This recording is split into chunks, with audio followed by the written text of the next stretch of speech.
अरे ओ मेरी सन पापड़ी, तुम किधर को जाती? अरे अरे आवाज तो बोला तुम का करती है? चपलवा देखत हुए ना धके मुंह पे चिपकाइए दे। बेटा रे जा चपलवा कैसे ना तू टी-शर्ट जा। अरे करिया हमर मुंह ना देखत हुए करे जा ओ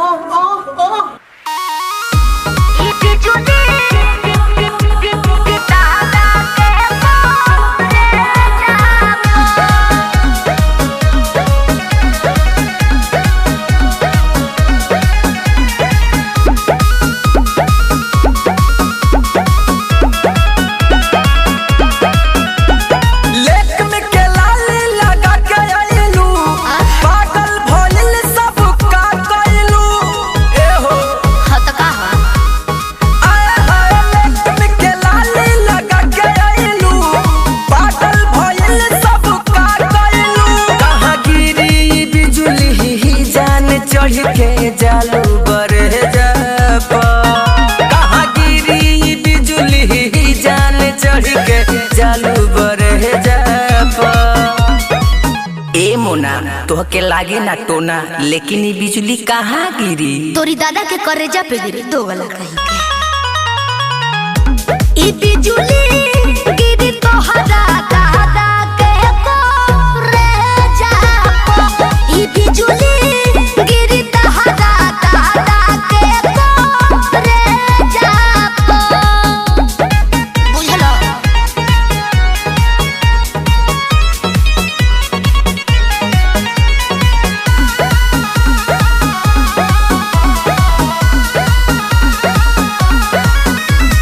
बोली विचार से लागतारू एमे नावो में के बाड़ू हो, पीछे लेके घूमतारू काहे ये तना साड़ू हो।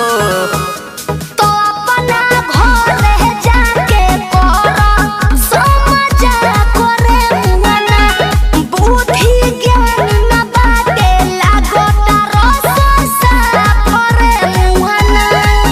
सब बिटोरे पर हटबो कि ना? बोली विचार से लागतारू एमे नावो में के बाड़ू हो, पीछे लेके घूमतारू काहे ये तना साड़ू हो।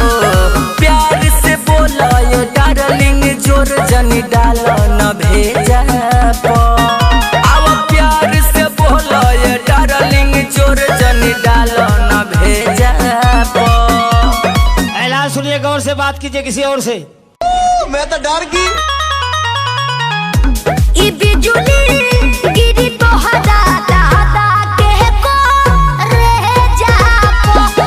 ई बिजुली गिरी तोहरा दादा के करेजा पे।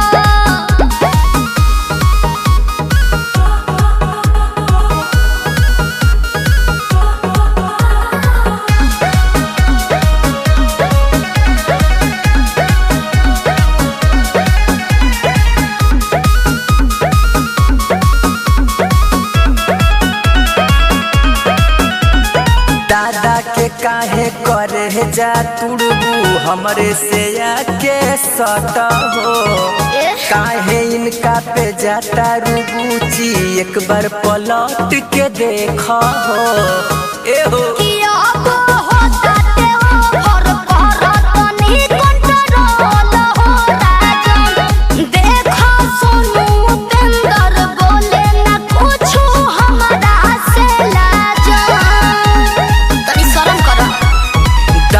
के काहे करे जा तुड़बू हमरे से आके सट हो। काहे इनका पे जाता रुबूची, एक बेर पलट के देखा हो। सुनल बहनी तोहर ब्यूटी सजे रहे जा पो। सुनल बहनी तोहर ब्यूटी सजे रहे जा पो। अरे ई बता कि हमारे दादा के करेजा पर गिरी। शट अप, चुप रहो।